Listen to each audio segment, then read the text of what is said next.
Chapter 23. We'll start. We're passing out candy. Yeah, you'll get through passing out candy.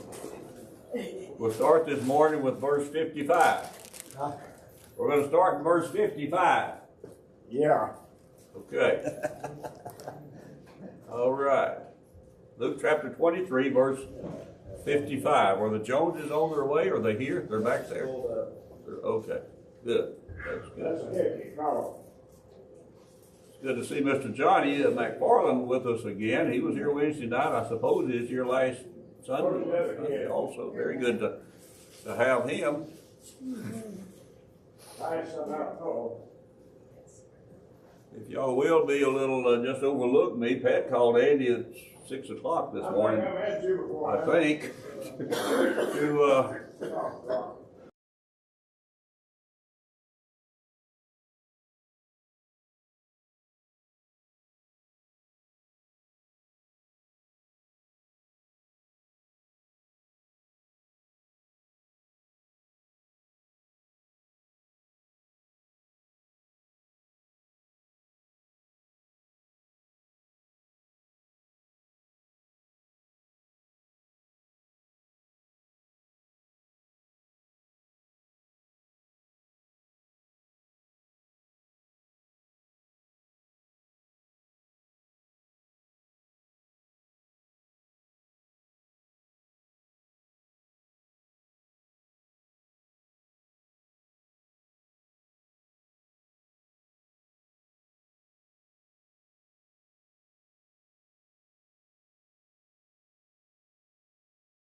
Luke chapter 23, verse 55.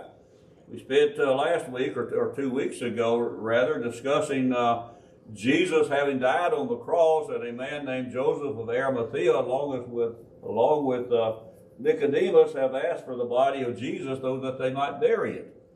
And we noticed 2 weeks ago that this was a requirement under the old law that a body, anybody could not, a dead body could not be left on the cross after sundown, not to be left on the cross during the night, especially on this particular evening, this particular night, because it's fixing to be the Sabbath day. It's fixing to be a high Sabbath day, a special Sabbath. This is the Sabbath day after the Passover feast. This is the beginning of the 7 days of unleavened bread. So this is a special Sabbath day for them. And so they certainly didn't want to leave a dead body on the cross. So they're going to get Jesus down, and And I'm still wondering sometimes about the two thieves on the cross. I would think that they had to get them, somebody had to get them down also, Andy. Forget a little research on the Roman law at that time. Okay. Criminals were, Jesus' body was slated to be put in a common grave or to be eaten by predators. That Norman Roman prophets refer to executed criminals and put them in a common grave or left their bodies to be eaten by predators. As a member of the Sanhedrin, Joseph made an official request to save that man from Jesus. So they were basically just cast off. Because they were thrown out in the woods? Yeah, just into a common grave or thrown outside the city and devoured. Okay. Basically forgotten. Okay, and that could have happened to Jesus also? According to history. Yeah. That was slated to happen to the body of Jesus as an executed criminal. He was going to be just discarded. Okay. And Joseph being... Joseph knew that. Joseph being, he knew that. Joseph was just agreed to that happening to his being. So he had to go to Rome, he had to go to Pilate and ask him why. Okay. That makes sense. Okay. Appreciate you that. asked about that. Yeah, and I was thinking about Isaiah 53 and verse 7, I think it was, where he made his grave with the sinful and with the rich. Yeah. The rich was, of course, Joseph of Arimathea. He was a rich man, and so who was the sinful folk? Well, that was the two thieves on the cross. But at any rate, whatever that might be, it's really not important for us. But that just crossed my little brain here about 2 weeks ago. Verse 54, it says, "And that day was the preparation, and the Sabbath drew on." They're going to have to get Jesus at least off the cross, because the Sabbath day is very quickly going to begin. Notice verse 55 and verse 56 now. "And the women also, which came with Jesus from Galilee, followed after and beheld the sepulchre and how his body was laid. And they returned and prepared spices and ointments and rested the Sabbath day according to the commandments." And so I noticed, or I mentioned 2 weeks ago, that we're going to at least attend Jesus' burial this morning. We're going to see who's in attendance of Jesus' burial. We spoke a couple of weeks ago, maybe in the last 2 class periods, about these women and the role that the women played in Jesus' crucifixion on the cross, as they stood there afar off and watching it, as did the men also. But what the reaction was to these women and what they did after this man Jesus that they'd followed from Capernaum all the way to Jerusalem, what their reaction was. Well, he's dead, and so we need to go back home. He's dead, so there's nothing else for us to do. But notice, they're going to go home and go back to Jerusalem, rather, and prepare ointments and spices to anoint the body of this dead man now. We've got a grave, we've got a tomb. It's available, it's close by. John chapter 19 and verse 42 says that tomb was nigh at hand. Maybe it was just right over the hill there. And Joseph of Arimathea knew it was his. He had it built. It was a tomb possibly to accommodate half a dozen people of his family. Nobody had been buried in there yet.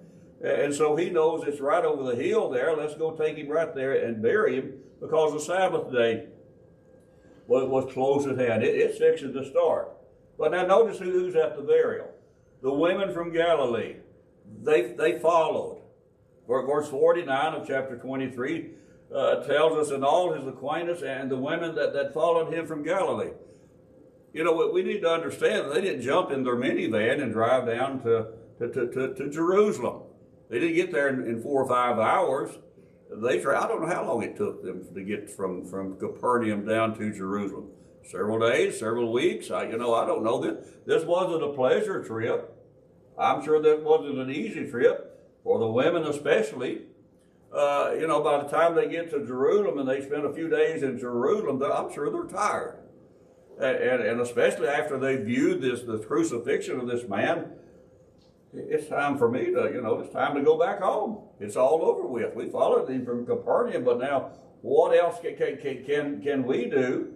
These women followed notice verse 55, they followed him all the way to the cemetery, to the burial site, to behold the sepulchre. They want to know where the sepulchre is. It's brand new. Maybe it's the only one out there. Maybe they don't know where it is, and they want to know where it is, and they wanted to see where his body had been laid. Notice chapter 24 and verse 1. Upon the first day of the week, very early in the morning, they came to that sepulchre. And let's see, where did I go now? They came to the sepulchre, bringing the spices which they had prepared.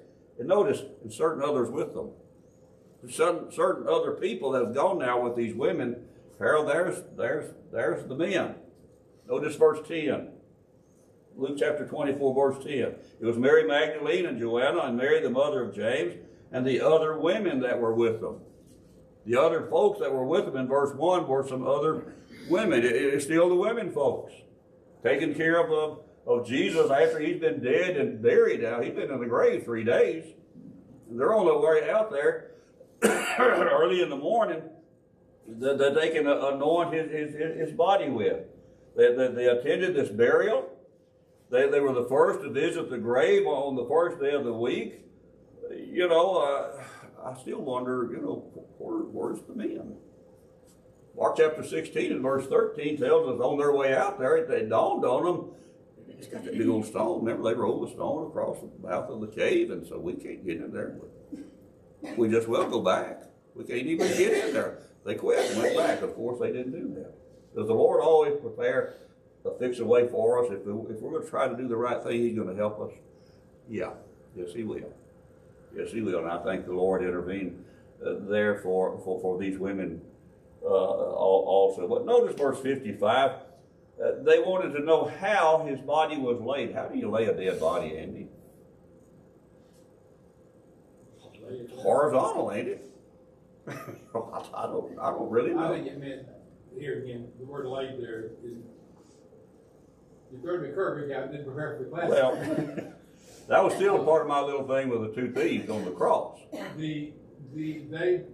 did they prepare? Jews did not embalm. No. We're told that these women, they prepared spices, and Joseph buried it on, let's say on Friday. Yes, Friday evening. That was to stop the decay and the smell and whatever. And Stop the smell. The word, how he was laid. These women went to see, is he still okay? Do we need to freshen it up some? Do we need to apply some? They were bringing the second batch of ointment out there. They were coming to make sure that the grave was okay. Okay. You know, it's common for us today. We bury a loved one. We go back to the cemetery the next day and take the flowers off. Take flowers we go off. back and make sure the grave hadn't sunk. If it's coming rain, you know, Yeah. we go back and tidy things up. Okay. I think what this means here is these women were concerned with the dignity of which the Lord was buried. Okay, and I can understand and I can agree with that. They went back to just check on things. Okay. I think it's in these women. They were the witness of the death, they were witness of the burial, and they were the first witnesses of the resurrection. Yeah. But that wasn't the reason they went out there. They didn't know he was going to rise from the dead. They went out there to check on grave. Yeah. Yeah. You know, let's go see. Let's go see how. You know, it's been 3 days. Yeah. If you've been in the industry long, you realize 3 days you don't want to go back. No, not to view the dead body. You don't want to go back 3 days. So they went back to make sure that everything was okay. Okay. Okay, I can accept that. However, we're going to get into. Go ahead, Burnell. I want to say that we mentioned Joseph of Arimathea. It's a good thing that Peter said Paul, anyway, Peter said where he was from. We would have never known if he went from Arimathea, because we have another Joseph in about the first chapter of Luke, where Jesus' father. Right. So we wouldn't really know where if it was Jesus' father or who this was, but he made a distinction there. Right. That's why he put Joseph of Arimathea. And we know where the man was from. Right, that's true. Arimathea was a little town, I think, sort of north, And another thing, west of Jerusalem. Go ahead. did you notice that once these women prepared these different ornaments and signs, they didn't get to use them? Right, they did not. They didn't get to use them. No, they didn't. Time had run out on them. Yeah. Sabbath day started at 6 p.m. on a Saturday night. Friday night. They were? Started at 6 on a Friday night?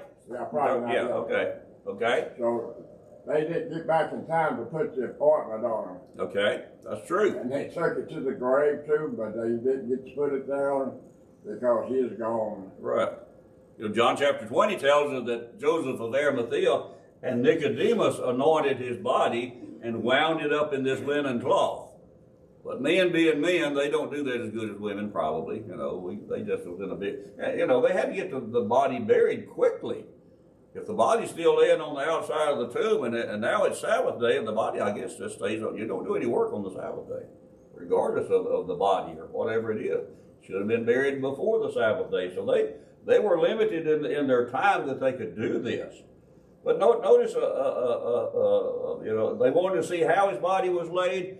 I thought about, this is a family burial plot. It's a mausoleum that we'd call it today. They want to know, is he in the back there? Is he in the second one on the left, or whatever it might have been? But at any rate, how or where his body was inside the tomb there. See where his body had been laid in the tomb. No one had ever been buried there before, brand new, and they needed to go see where the tomb was. But they wanted to see where the tomb was. They wanted to see where his body was laid, how it was laid. I sort of get the feeling, how women are, and Micah, well, don't answer that, you're sitting next to Heather. Andy, you know how women are. They're nosy. They're just, these women were nosy now, Diane. I don't think they were nosy, Ricky. I really don't. I think they were devoted disciples. Oh, I do too. I'm being sarcastic, of course. I know it. They had to see where the sepulchre was. They had to see where he's at in the tomb. But notice now, they weren't nosy. These women had followed him all the way from Capernaum. They were dedicated to him. They were going to do all that they could do. Notice Matthew chapter 27, what these women were doing now. Matthew chapter 27, let me get on over there. I stopped in Mark for some reason.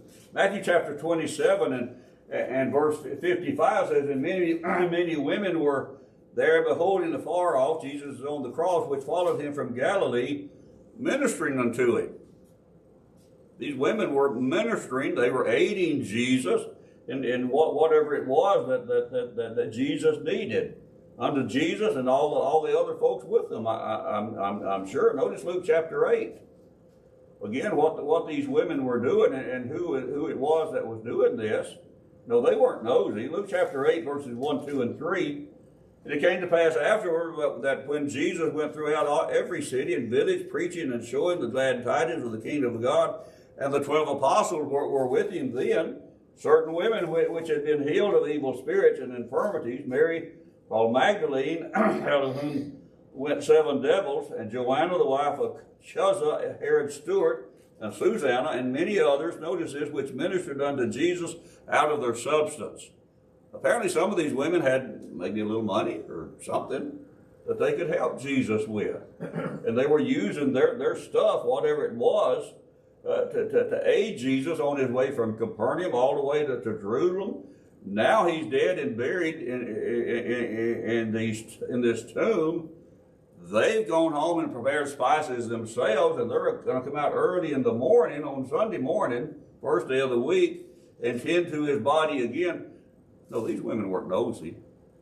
They were dedicated. They were faithful to this man. He's dead, all right, but they still felt an obligation to serve the Lord, even though he's dead, Pat. He had helped them. He what now? He had helped them. Yes, he had helped them. Previously, so they weren't Yeah. interested in. Oh, absolutely, yeah. He had helped them, but they, regardless of that, they were dedicated to him, to serve him even after he's dead and in the grave. They watched the crucifixion. They followed his all the way out to the cemetery, his dead body.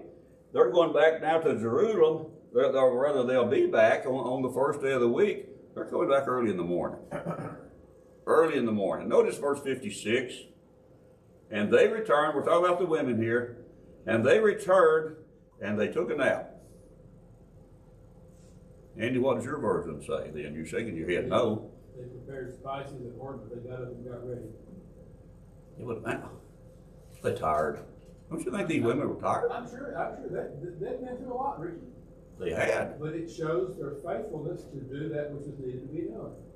Really? Well, it makes me look bad, though. You know that, don't it? Makes all of us look bad. It makes all of us look bad, don't it? You know, Yeah. We're talking about the women Yeah. Think about how the women have played the role the history of mankind. Mhm. It was not good that man should be alone, and God caused a woman to be formed comparable to him that might be a helpmate to him. And you think about Abraham and Sarah, Yeah. and you go throughout the Old Testament, you think about Rachel and Leah, you think about Ruth, and you think about Boaz, and you have how women is supposed to play a role. And you come into modern society today, women are important today. There's something we all can do, and there's a talent we can all use. Mhm. A woman can prepare a spice better than what probably you and I can. Oh yeah. Oh yeah. You know, they did what had to be done, and they did it without the notoriety that many of the other men so claimed Mhm. in the history. Mhm. I don't Oh yeah, a woman has played an important role and still does today. You know, the old adage behind every successful man, there's a successful woman. It's probably because the woman was successful and showed the man that he was successful. You know. She was the encourager. She was the communicator. She was the carer. Who can find a virtuous woman where her price is far above rubies? Yeah. 31. Yeah. No, they weren't nosy. They weren't lazy either. She rose up early in the morning, prepared what Early in the morning. Andy, we've had a hard week. We've had a hard weekend. You want to get up early in the morning? Why don't we wait till after lunch? Let's wait till after. You know, he's dead. He ain't going nowhere anyway. You know, let's rest a while. Do we ever get the idea that we just overdone it? We just worked ourselves into the ground here for the Lord. I can't compare with these women. No, they didn't go home and take a nap. They returned and prepared spices and ointments and rested the Sabbath day according to the commandment. They went home and went to work. Again, they've still got just a few minutes apparently before the Sabbath day starts. We got to get busy. We don't have time to rest. We have had a hard day or two. You know, that they've probably been up half the night that Jesus was betrayed in the Garden of Gethsemane. They're wondering if Pilate's going to let him go. Well, that didn't happen. Now we're going to follow him out to be crucified. And we spent all day out there and followed him to the cemetery. Late in the day, the Sabbath day's fixing to start. I'm tired. And we got time to do this other. Let's take the day off. Maybe take some time off. These women are not going to waste any time. Why not just rest? You know, haven't they done enough? No. Huh? No. Yeah, but Andy, haven't you done enough as the preacher? And I've done enough here. You know, everybody. No? Paul says when we've done all that we can do, we're still impossible service. Yes. And that may be taken out of context, but I think it's Yeah. No, it's not. It's right in with what we're saying here. But sometimes we just got to rest. You know, we just worn out. And we do get tired, I understand, but are we like these women? These women have had a hard journey. They just had the Holiday Inn. You know, they're camped out somewhere, ministering to Jesus and all these other folks were doing. But can we do too much today in our service to the Lord? No. Sometimes I'm afraid sometimes we feel like we do. Notice Galatians chapter 6 and verse 9. Make some application to us. Let's compare ourselves to these women. Us men, we can compare ourselves to these women. Galatians chapter 6 and verse 9, Paul tells us here, don't be weary in well-doing, because in time you're going to reap if you don't give up. I'm tired. I'm just tired. I've had a hard week. You know, it's been cold and wet and rainy, and you know, it's just we're tired. We need to stay in. We can't be weary in doing what we know is the right thing to do, because the time is coming. If we'll try, the Lord will roll away the stone for us too. He'll provide the way. If we'll just try, if we don't give up. I'd have probably quit. I'm tired. Had a hard week. Just got back from the cemetery. 2 Thessalonians chapter 3 and verse 13, Paul tells us there, brethren, don't be weary in well-doing. Don't come to the point that I think I've done more than my share, and so I just don't need to do anymore. I'm going to just give up and rest a while. I need some R&R. These women ministered to the needs of a dead man out there. He's dead. And to them, apparently, he's not coming back. It hasn't dawned on them yet that he's going to be resurrected from the grave, but they're still ministering to a dead man. We minister to that same dead man today, although he's alive today. He's alive today. He came up from the dead. Are we ministers today? No, Andy, you're the minister. Ministers one to another. We're ministers to the lost, ministers to the need. I think one of our problems today is that many of us are selfish. It's my time, it's my back, it's my body, I'm tired, it's me. Tired. I want to quit. I'm in a perpetual state of tiredness. Andy. And I think we let inappreciative people discourage us and continue. And that's going to fit right into what we're fixing to say here. That's what it said, and I'll try to remember that as we get into something here in a minute. Well, what does a minister do? Can we minister spiritually and physically? Yes, and you should do both.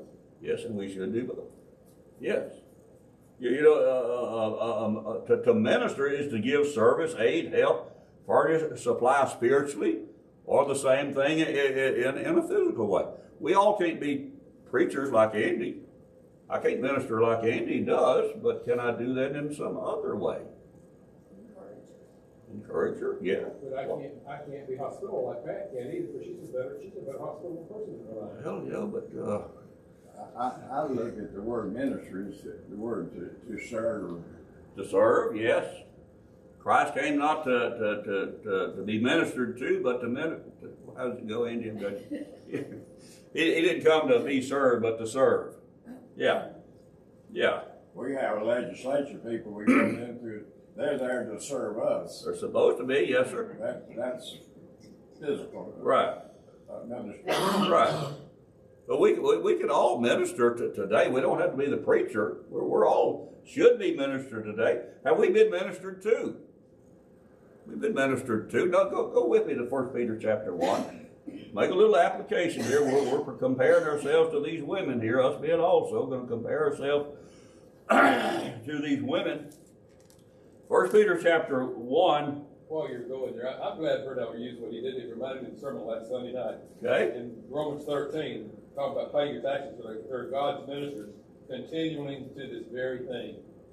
Render their taxes. Even the civil authority is God's ministers. Yes. That's right. Yes. Absolutely. Yeah. They're supposed to be our ministers. They're supposed to be serving us, and we won't go there. But 1 Peter chapter 1 and verse 9. Peter here is talking to us today, as well as the people who lived during the time that he wrote this. 1 Peter chapter 1 and verse 9, receiving the end of your salvation, our salvation. Well, notice the end of receiving the end of your faith, which is going to be the salvation of your soul. If I live a faithful life, if I don't faint and give up, if I don't decide I'm just too tired, I can't, I've outdone myself. The result of a faithful life is going to be the salvation of your soul. Verse 10, of which salvation, talking about our salvation, dude, notice this, the prophets, thousands of years ago, prophets prophesied about our salvation today.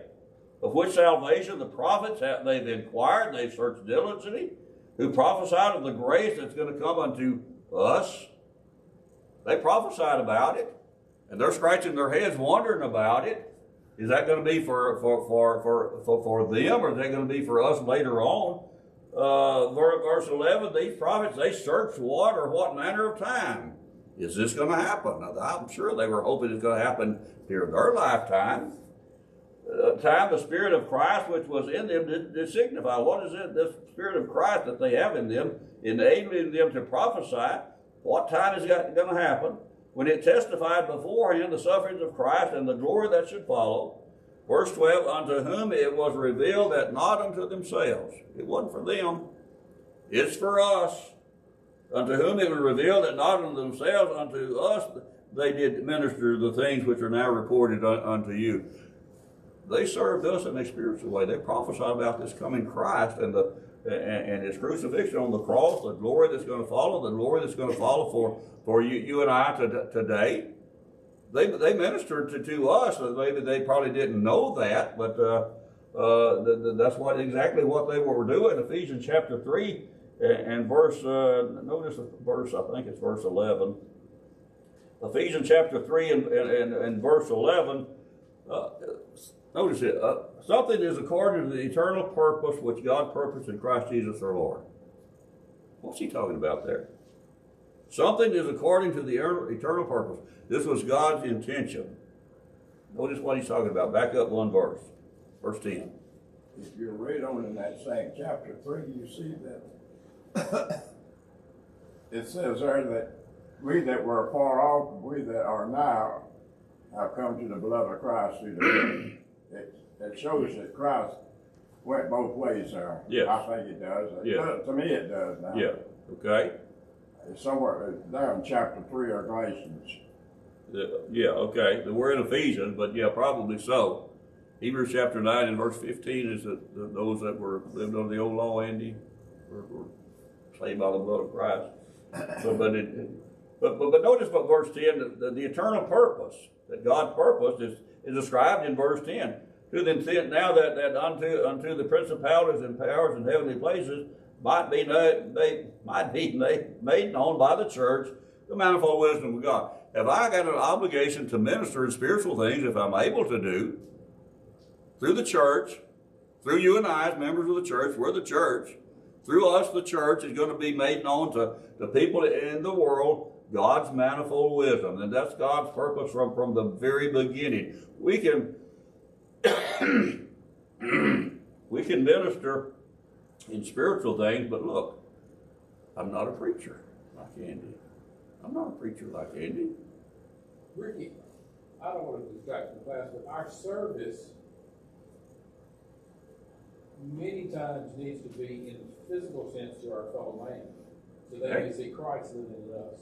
Okay. Let your good works be seen of others, that they may glorify your Father which art in heaven. Yeah. We need to be serving this community. And I use the word community service, not like a volunteer, but serving this community, taking care of those in need, visiting, helping those, if it's a glass of cool water, give it to somebody. Yeah. Yeah. The idea of a Christian service, we think about, a minister, that's one that stands in the pulpit. That's one definition of it. No. But a minister to mankind, if somebody's in need, sometimes we need to take the short end of the stick and get them along in. Mm-hmm. Mm-hmm. And I'm glad you brought that up. I was going to say, and I didn't have it here in my notes, but we not taking away from Andy or anybody's abilities in the pulpit. There are more people converted outside of the pulpit by just being among them. And Plenty about the community there that stays in the church house. Right. And I'm not taking away from Andy or any person. I admire anyone that takes to the pulpit week after week after week and does the best that they can. But there are going to be more converts made outside the pulpit than ever was made in the pulpit, in my opinion now. But that's not worth much. Notice 1 Peter chapter 4, though. I'm not a preacher like Andy, so that lets me off the hook of ministering there, Harold. Oh, you're supposed to agree with me. No? Okay. 1 Peter chapter 4. And there's going to be, we want to notice something here. Peter is talking to the people at that particular time, and we want to see why he's talking to those people at that particular time, but it also applies to us today. Notice verse 8. Above all things, have fervent love among yourselves, members of the church. He's talking about Christians. Above all things, have fervent love among yourselves, because love shall cover a multitude of sins. Have fervent love, intensity of Christian love towards members of the church in particular. First of all, Galatians chapter 6 and verse 10, as you have therefore opportunity to do good unto all men, especially to them who are members of the household of faith, Christians. They would come first. Not that we're going to ignore the rest of them. But show fervent love among yourselves. John 13 and verse 35, Jesus tells us that everybody will know that you're my disciples if you have love towards one another. If we care about one another. If we show, we're going to fix it to get into the next verse, show hospitality among one another. And Peter was telling these folks for a specific reason back then. Still holds true today. These women were obviously fervent in their love for Christ. They're tired. I'm sure they were tired. Tiredness didn't stop them. They get up early in the morning on the first day of the week. They should have waited till after lunch. They could, ain't nobody going nowhere. Get sleep in for a change. They're fervent in their love for Christ. They've exhausted themselves in trying to serve now a dead Christ. But notice what Peter tells us there. This love, this fervent love that we have for one another, will cover a multitude of sins. If I have fervent love towards Andy there, with all Andy's warts and all of his foolishness, I still love him, and I can overlook every one of them because I love him. That thing with Edgar selling me that dog 20 years ago, Edgar. Did you hear about the dog? Okay, you know about the dog. Okay. Never did give me my $300 back, but I still love Edgar enough that I can. That don't matter. If we have fervent love towards one another, it's going to cover up a lot of warts and freckles and all that kind of stuff. It ain't going to matter if we have the fervent love towards one another. Andy? Love may cover it up, but love is also going to correct it and teach it. Love's going to do what? Love may cover it up, Yes. but love is also going to teach it and convert it and work with it and endeavor to educate it. Yes. Yes. You can love old Edgar about that dog story. You can forgive him for it and get over it. But you need to be teaching Edgar that kind of foolishness is not the way of Christian. Oh yeah, absolutely. But I'm not. Say cover up, don't cover it up. No. We need to overlook it. Overlook it. But Try to work past it. You need to teach. Yes. Love covers a multitude of sins. Yes. But love also says, let's have an openness to study. I love you enough. I'm going to tell you the truth. I'm going to tell you your soul is lost if you don't change. Yeah. And I agree. But I'm not going to harp on that forever. Bring it up every time I can, and make old Edgar look bad. I guess I brought it up last week. I mean, that dog, you're never going to get over that. No. But fervent love for one another, towards one another, members of the church, it's going to help us to overlook. If I don't have fervent love towards Edgar, I'm gonna tell everybody that I can run into what old Edgar, don't never go buy a dog from him. No, he'll tear your head off. No, we're not going to do that. Show the fervent love toward another, and it's going to help us to overlook one another. Notice the next verse 9. Still talking to Christians. Use hospitality one to another without grudging, without griping and murmuring and fussing and grudgingly about it. When we love one another fervently, as these women love Christ, it's going to naturally come that we're going to show hospitality. Well, what is hospitality? Care one for another. Care one for another, receiving and entertaining guests, strangers with kindness and liberality. And we want to show Mr. Johnny hospitality here, Mr. Johnny, and not right here at this building either. We're glad that you're here, Mr. Johnny. We really are. We want to welcome you and welcome you in every way that we possibly can. Used to be a man here. He told me repeatedly that he showed his hospitality at the building. Okay. Is that the total sum of hospitality? No. But that's what he said, and obviously that's what he did. These women, they ministered to Christ. Whatever it took, that's what they were going to do. A lot of folks, members of the church, they show hospitality towards their families, and that counts. And yeah, we do. We show hospitality toward our family. But what about the stranger that comes in, the visitor that comes in? What about your enemy? Sir? What about your enemy? Absolutely. Absolutely. I'm trying to think of Romans, what do you do to the enemy? And when you're doing that, that's like pouring coal to fire on his head.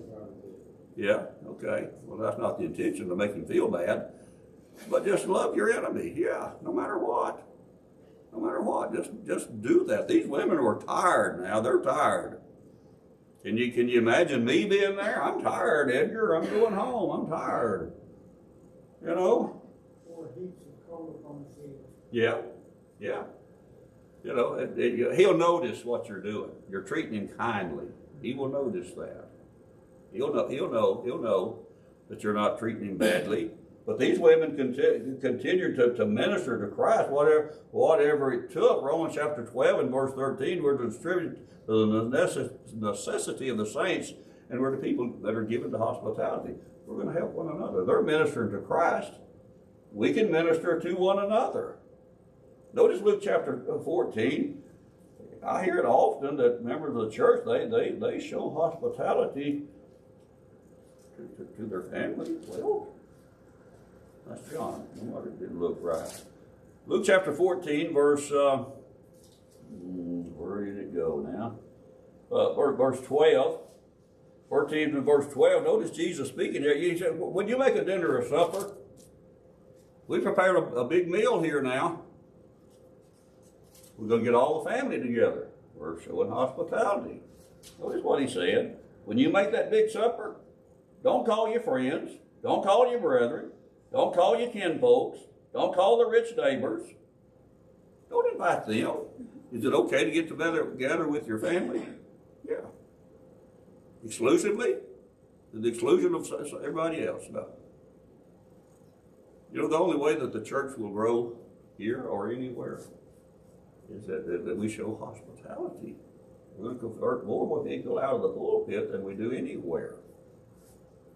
You know, and I've said before, you know, this is sort of a military community here, and sometimes we get military folks to show up, and their family is back in Nebraska, or they're up in, you know, South Carolina or somewhere. Their family ain't here. We're their family. We're their family. And we got to show them that we're their family. Well, sometimes we're tired. You're too busy, Ricky. I'm tired too, Andy. Don't forget I'm tired. Well, you know, that's what we do. Where did well, I done turned the page. Luke chapter 14. But when you make that feast, verse 13, call the poor and the maimed and the lame and the blind. Now, not that these folks are poor and lame and blind. They just have a specific need. Their family ain't here. And I'm getting together with my family, and they can go home to their barracks. You know, we can't do that. We're to show hospitality one to another. We're to minister to one to another, just as these women ministered to Christ. It didn't make them no difference if they was tired or not, if he was dead or not. They still had an obligation to minister to him, and that's important for us today. But notice this about Peter's teaching here, what he's getting at. The people during Peter's time, these Christians, were persecuted. You know, I can't go to my family's house today because I'm a Christian, and they don't want me there because I'm a Christian. I'm part of this cult following about this guy that died and was raised again. Nobody believes that but him.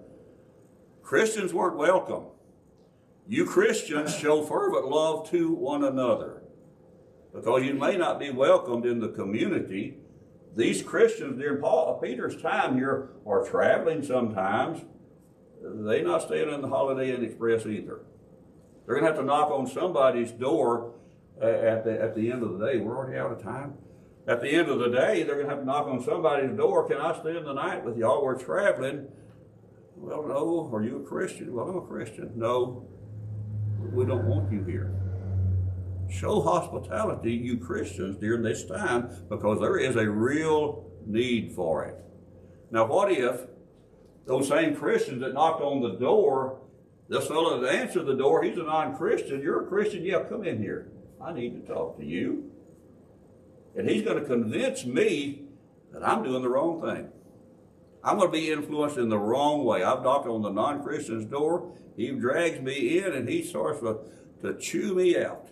So much so that I just gave up my Christianity. He's convinced me I need to go back to Judaism.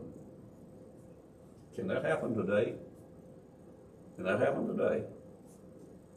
When we elect some of our new folks, and we just let them go back to wherever they're go back to, and they can become influenced to go back to do whatever what their friends are doing too.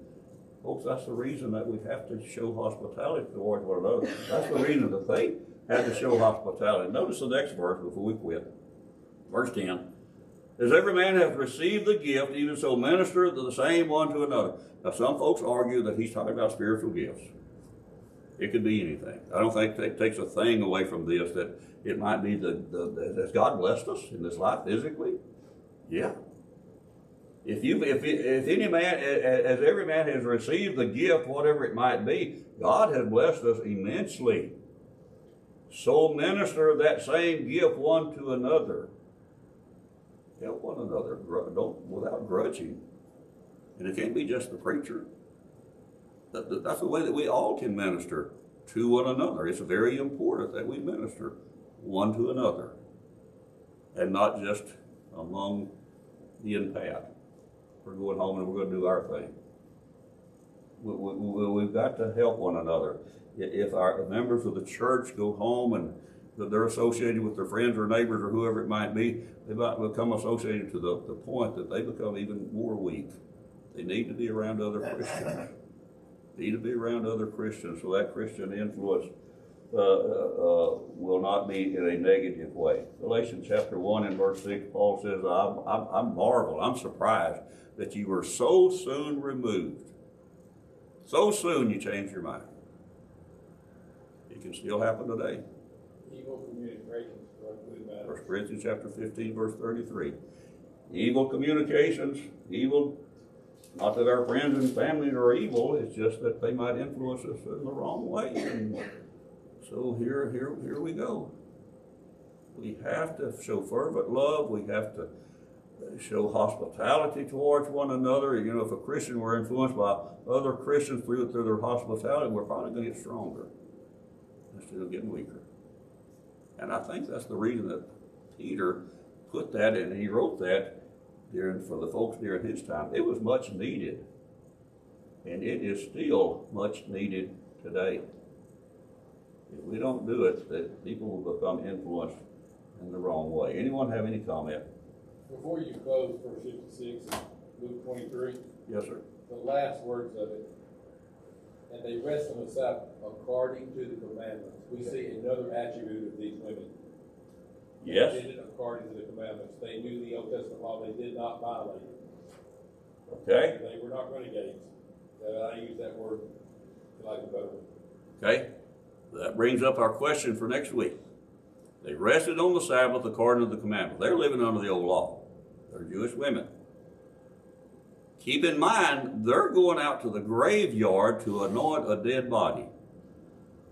Can they touch a dead body? Can they touch a grave? Not according to the Old Testament. Not according to the old law. But they kept the old law by observing the Sabbath, or about the old law of them touching a dead body. We'll talk about that next week. Think about that for next week's class. Joseph did. Joseph? He touched the dead body of Christ. What was your question? What was your question? Could a Jew under the old law touch a dead body? Well, Joseph did. Well, that's true. We got a bunch of women though, and you know how these women are. Can they touch a dead body? Could they touch a grave even? If they touched it, they were defiled.